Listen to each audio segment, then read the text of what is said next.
Assalamualaikum warahmatullahi wabarakatuh. Saudaraku, sahabat beriman, Bismillahirrahmanirrahim. Pernahkah kamu mendengar tentang sebuah negeri yang begitu makmur, begitu subur, sehingga mereka tidak perlu bekerja keras untuk makan? Negeri ini punya buah-buahan yang melimpah dan selalu panen setiap waktu. Negeri yang udaranya begitu bersih, sehingga bisa menyembuhkan penyakit, dan masyarakatnya begitu kaya raya, sehingga tak ada tindak kejahatan. Tapi, tiba-tiba, negeri super makmur ini hancur total. Azab Allah Subhanahu wa Ta'ala menimpa mereka. Yang paling mengerikan, setelah bencana, tanah di negeri itu rusak dan hanya bisa ditanami 2 jenis pohon saja, yang sebenarnya hanya memberikan sedikit manfaat untuk manusia. Ini menjadi sangat menarik untuk dibahas, karena kisah dari negeri satu ini ternukil di dalam Al-Quran. Bahkan saking penting dan syarat akan hikmah, nama dari kerajaan ini dijadikan sebagai nama di salah satu surat di Al-Quran. Kita akan membahas tentang azab kerajaan Syaba. Kisah ini adalah peringatan keras bagi kita semua yang hidup di tengah kelimpahan nikmat, agar kita tidak menjadi kaum yang lupa diri. Jangan skip video ini, karena kita akan membedah bagaimana kesombongan dan kekufuran nikmat mengubah surga dunia menjadi padang gersang. Sebelum kita selami kisah yang luar biasa detailnya ini, tolong bantu kami klik like video ini, sampaikan di kolom komentar apa nikmat terbesar yang sering kamu lupakan, dan subscribe untuk terus mendapatkan ilmu dan hikmah dari kisah Al-Quran. Penamaan nama Syaba diambil dari nama seorang raja pertama yang berkuasa di kerajaan itu, Raja Saba bin Yasjib. Perlu kita ketahui, sebelum Ratu Balqis bertemu dengan Nabi Sulaiman alaihissalam dan beriman kepada Allah Subhanahu wa Ta'ala, dia dan rakyatnya menyembah matahari sebagai Tuhannya. Namun setelah Balqis bertemu Nabi Sulaiman, dia mengikuti syariat Nabi Sulaiman dan beriman kepada Allah Subhanahu wa Ta'ala. Rabbi inni dzalamtu nafsi wa aslamtu ma'a Sulaimanna lillahi rabbil alamin, yang artinya, ya Tuhanku, sesungguhnya aku telah berbuat zalim terhadap diriku dan aku berserah diri bersama Sulaiman kepada Allah, Tuhan semesta alam. Surat An-Naml ayat 44. Setelah Ratu Balqis beriman dan tak lagi menjadi seorang penyembah matahari, banyak kala itu dari rakyatnya ikut beriman. Mereka mulai meninggalkan matahari sebagai sesembahan dan hanya menyembah Allah sebagai Rabb semesta alam. Teman-temanku seiman, setelah orang-orang negeri Saba telah beriman kepada Allah Subhanahu wa Ta'ala, kemudian Allah memberikan berbagai macam kenikmatan dan rezeki yang luar biasa kepada negeri itu. Setidaknya ada 4 rezeki besar yang Allah limpahkan ke negeri Saba ini. Pertama, negeri Saba memiliki udara yang sangat bersih. Saking bersihnya udara ini, bila ada orang yang sakit dan dibawa masuk ke negeri Saba hanya untuk berdiam diri menghirup udara di sana, niscaya orang itu akan berangsur-angsur sembuh. Udara di negeri Saba tak hanya bersih tapi dapat menyembuhkan berbagai penyakit. Dan karena tingkat kebersihannya di atas rata-rata, bila ada seseorang yang memiliki penyakit yang disebabkan oleh hewan seperti kutu atau penyakit kulit lainnya, kutu-kutu tersebut akan mati dan badan dari penderitanya akan menjadi bersih dari hewan-hewan itu. Kedua, di negeri Saba tidak ada yang namanya hewan-hewan seperti tikus, kalajengking, rayap, nyamuk, kutu, dan lain-lain. Bahkan bila hewan-hewan serangga itu tak sengaja masuk ke negeri Saba, maka mereka akan langsung mati. Ini adalah nikmat keamanan dan kesehatan yang luar biasa. Ketiga, Allah Subhanahu wa Ta'ala memberikan rezeki berupa harta yang melimpah. Masyarakat di negeri Saba tidak ada yang miskin. Hampir semuanya adalah orang yang kaya raya. Sampai-sampai di negeri itu tidak ada kasus tindak kejahatan seperti misalnya pencurian atau perampokan. Negeri Saba terkenal sebagai negeri yang aman dan tentram. Keempat, negeri Saba punya hasil pertanian yang luar biasa. Di sana ada semua jenis buah-buahan dan sayuran yang bisa dipanen setiap hari. Hasil pertanian di negeri itu pun punya kualitas yang luar biasa, seperti memiliki ukuran buah yang lebih besar dan punya rasa yang sangat kuat. Nah, karena punya hasil pertanian yang melimpah, buah-buahan dan sayur-sayuran itu banyak dibeli oleh pedagang-pedagang yang biasa ke daerah itu. Jadi, di sana tak ada buah musiman. Bahkan diriwayatkan, jika ada seseorang masuk kebun membawa sebuah keranjang yang diletakkan di kepala, ketika orang itu keluar, maka keranjang tadi akan dipenuhi buah-buahan tanpa dia harus memetiknya.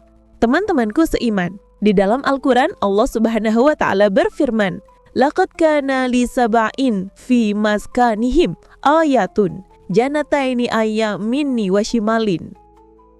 Yang artinya, Sesungguhnya bagi orang Sebelumnya, petani di negeri Sabah sering mengalami gagal panen karena kurangnya pasokan air yang mengaliri sawah dan perkebunan mereka. Maka mereka berinisiatif untuk membuat sebuah sistem irigasi. Mereka membuat sebuah bendungan besar di sungai itu. Bendungan besar ini bisa menampung air yang cukup banyak. Kini bendungan itu terkenal dengan nama Bendungan Ma'rib. Bendungan yang luar biasa ini diperkirakan dibuat pada abad ke-7 atau ke-8 sebelum Masehi. Dari bendungan inilah seluruh masalah kebun dan pertanian yang kurang akan pasokan air perlahan-lahan hilang dan berubah menjadi kebun-kebun hijau yang memiliki hasil panen yang luar biasa banyak. Wajahalna bainahum wa bainal qoral allati barokna fihal qoran dahirotan wa qaddarna fiha sayr siru fiha layaliya wa ayanan aminin. Artinya, dan kami jadikan antara mereka dan antara negeri-negeri yang kami limpahkan berkat kepadanya beberapa negeri yang berdekatan, dan kami tetapkan antara negeri-negeri itu jarak-jarak perjalanan. Berjalanlah kamu di kota-kota itu pada malam hari dan siang hari dengan aman.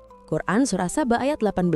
Menurut salah satu syaikh, terjemahan dari ayat itu adalah pada zaman dahulu orang-orang negeri Sabah sering melakukan safar ke Syam. Untuk menuju negeri Syam hanya ada satu jalan saja. Di kanan dan kiri jalannya ada kebun buah yang berjajar, yang kebun itu dipenuhi oleh buah-buahan. Jadi setiap orang yang melakukan safar atau perjalanan baik siang maupun malam hari, mereka tidak perlu membawa bekal makanan ataupun minuman karena mereka bisa mengambil dengan gratis semua buah di kebun itu. Bahkan tak hanya itu, keamanan di jalur ini pun terjamin. Sungguh bagi kaum Sabah ada tanda kebesaran Tuhan di tempat kediaman mereka, yaitu 2 buah kebun di sebelah kanan dan di sebelah kiri. Makanlah olehmu dari rezeki yang dianugerahkan Tuhanmu dan bersyukurlah kepadanya. Negerimu adalah negeri yang baik, sedangkan Tuhanmu adalah Tuhan yang Maha Pengampun. Quran Surah Sabah ayat 15. Jadi ketika itu banyak sekali rejeki yang diberikan oleh Allah kepada kaum Sabah. Ketika mereka semuanya mulai bertauhid, mereka dilimpahkan harta yang begitu banyak dan perlahan-lahan mereka pun mulai terlena dan lupa bahwasanya semua kenikmatan yang ada sekarang itu diberikan oleh Allah Subhanahu wa taala. Perlahan-lahan orang-orang dari kaum Sabah mulai kembali ke agama nenek moyangnya, menyembah matahari dan bintang. Bahkan mereka menustakan 13 nabi yang diutus Allah Subhanahu wa taala. Dan dari sinilah Allah Subhanahu wa taala memutuskan untuk menurunkan azab kepada kaum Sabah. Tapi karena mereka tidak beringat, Allah Subhanahu wa taala berfirman, "Maka kami datangkan kepada mereka banjir al-arim." Ada beberapa versi tentang sebab hancurnya bendungan itu. Pertama, riwayat yang disebutkan oleh Ibnu Wasyur, bendungan itu jebol karena terjadi perang sedara di antara kaum Sabah, sehingga mereka tidak sempat memperbaiki kerusakan yang terjadi di bendungan itu. Penyebab kedua adalah di hampir seluruh buku-buku tafsir disebutkan bahwasanya sebab dari kehancuran bendungan adalah tikus. Tikus ini punya ukuran tubuh lebih besar daripada tikus kebanyakan. Diriwayatkan tikus ini punya ukuran tubuh hampir sebesar kucing. Allah Subhanahu wa taala utus tikus ini untuk menggerogoti bendungan itu sampai berlubang. Karena bendungan pada zaman dahulu bukanlah terbuat dari semen seperti sekarang ini, melainkan bendungan itu dibuat dari bahan kayu. Makanya dengan mudah tikus-tikus itu menggerogoti sampai bendungan itu berlubang. Tapi yang jelas adalah Allah Subhanahu wa taala lah yang menghancurkan bendungan itu sebagaimana disebutkan dalam ayat Al-Qur'an tadi. Kehancuran bendungan Ma'rib diperkirakan terjadi sekitar tahun 542 Masehi. Ketika bendungan itu jebol, air yang ditampung di sana tumpah ke segala arah dan merusak ataupun yang dilaluinya. Akhirnya seluruh negeri Sabah terlanda banjir besar. Semuanya hancur, termasuk kebun-kebun mereka pun ikut hancur. Allah Subhanahu wa taala betul-betul menunjukkannya kepada kaum ini bahwasanya harta yang selama ini mereka bangga-banggakan semuanya hilang diterjang air banjir dari bendungan. Tak ada lagi raut wajah kesambungan masyarakat negeri Sabah. Setelah air banjir surut, kebun-kebun yang mereka banggakan dan menjadi sumber utama penghidupan, kekayaan dan kekuatan mereka, semuanya hancur tak bersisa. Mereka pun mulai mencoba menanam kebun itu dengan tanaman serupa sebelum hancur diterjang air banjir lagi. Tapi ternyata semua tanaman buah-buahan yang mereka tanam itu tak lagi bisa tumbuh seperti dulu lagi. Setiap kali mereka menanam, maka tumbuhannya akan langsung rusak dan layu. Famakam kata dia balikin second file ladar arim wa badalnahum bijanatihim janataini dawatai ukulin homtin wa aslin la syai'in min sidrin qalil. Artinya, mereka berpaling maka kami datangkan kepada mereka banjir besar al-arim dan kami ganti kedua kebun mereka dengan 2 kebun yang ditumbuhi pohon-buahan yang berbuah pahit, pohon asel, dan sedikit dari pohon bidara. Jadi setelah banjir di wilayah itu hanya ada 2 jenis pohon yang bisa ditanam di sana. Dan 2 jenis pohon ini adalah pohon yang hanya memiliki sedikit manfaat untuk manusia. Yang pertama adalah pohon asel. Itu adalah pohon sejenis pohon cemara yang hanya bisa digunakan kayunya saja. Dan itu membutuhkan waktu bertahun-tahun untuk bisa dipanen. Terus yang kedua adalah pohon sidar. Itu adalah pohon bidara dan buah dari pohon bidara memiliki rasa yang sangat pahit. Sehingga memiliki fungsi yang sedikit juga. Allah Subhanahu wa taala gantikan semua kebun yang dipenuhi dengan buah tersebut dengan kedua jenis pohon yang sedikit manfaatnya itu dikarenakan kekufuran dari kaum ini. Dalam keadaan seperti itu, kaum Sabah tidak bisa bertahan sehingga hancurlah kerajaan Sabah. Runtuhnya kerajaan Sabah membuat banyak orang terpaksa harus berhijrah dan menyebar ke berbagai wilayah. Dalika jazainahum bima kafarud wahal nujazi ila kafur. Demikianlah kami beri balasan kepada mereka karena kekafiran mereka. Dan kami tidak menjatuhkan azab yang demikian itu melainkan hanya kepada orang-orang yang sangat kafir. Sungguh menggetarkan kisah tentang kehancuran negeri Sabah ini. Mereka kufur akan nikmat yang diberikan oleh Allah Subhanahu wa taala hingga turun azab kepada kaum ini. Allah Subhanahu wa taala mengabadikan kisah mereka di dalam Al-Qur'an, bahkan memberi nama surat yang memuat kisah mereka, surat Sabah ini, agar orang-orang terus mengingat dan bisa mengambil hikmah. Sesungguhnya pada yang demikian itu benar-benar terdapat tanda-tanda kekuasaan Allah bagi setiap orang yang sabar lagi bersyukur.